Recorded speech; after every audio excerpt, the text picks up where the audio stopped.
Hello, beautiful friends, and good morning. um, I wanted to talk about tarot, and I wanted to talk about the typical cycle that like new tarot readers go through. And I just feel like it's a cycle that needs to be broken. And stay with me. So, as I was preparing my lessons last week for to teach the minor arcana on Patreon, I was revisiting the Rider-Waite-Smith tarot deck because that's where many people begin when they're starting out learning tarot, right? And that is where, and it's also where like most people, including myself, have recommended new tarot readers to start because it's just a good, starting point, if you will, right? And we suggest that before doing any, novelty decks or whatever. But as I was going through, because like I also started with Rider-Waite-Smith tarot, but that was like 10 years ago. So I was, going through it and stuff, and I was just like, no, no, no, no, no, no, no, no, no. And not even that like it's wrong. It's very patriarchal. And tarot is anything but that. Tarot is divine feminine energy.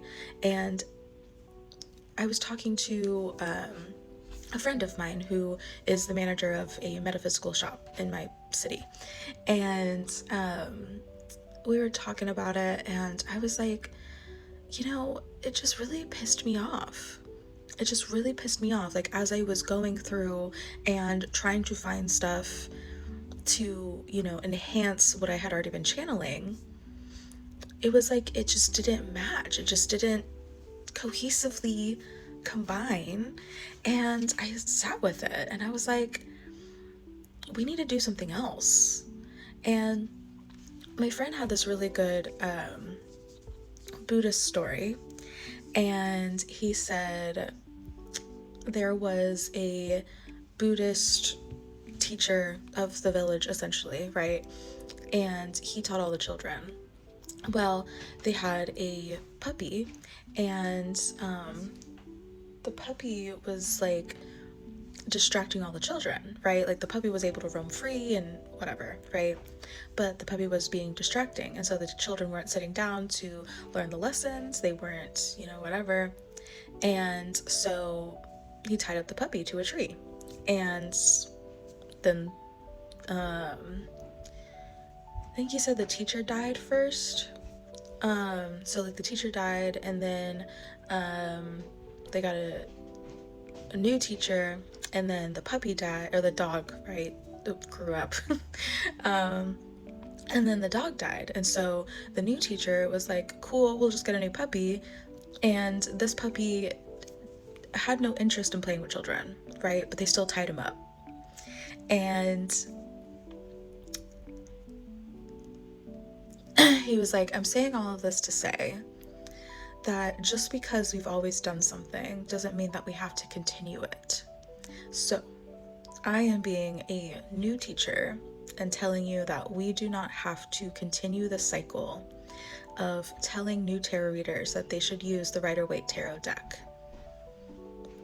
It's an option if you want to, but it does not go along with the seasons, the accuracy of the flow of femininity is just not there. It's just not there.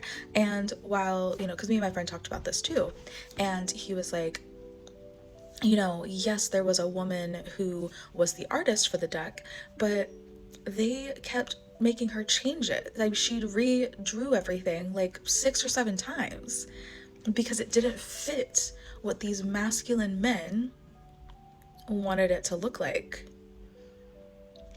So,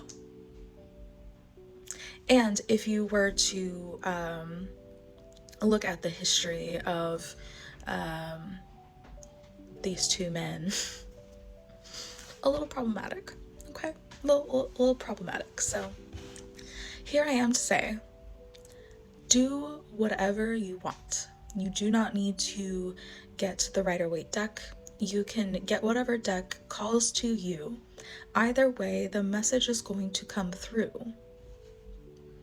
Either way, you're going to learn what the cards mean. And if you're just like, well, I just want like a quick little breakdown, you can do your own research on it, or you can come look at my minor arcana lessons, and I do give a full breakdown. I do include some elements of the Rider-Waite tarot deck, but not very much because it was pissing me off. So yeah, that's what I have to say. Let's break the cycles. Okay, love you, bye.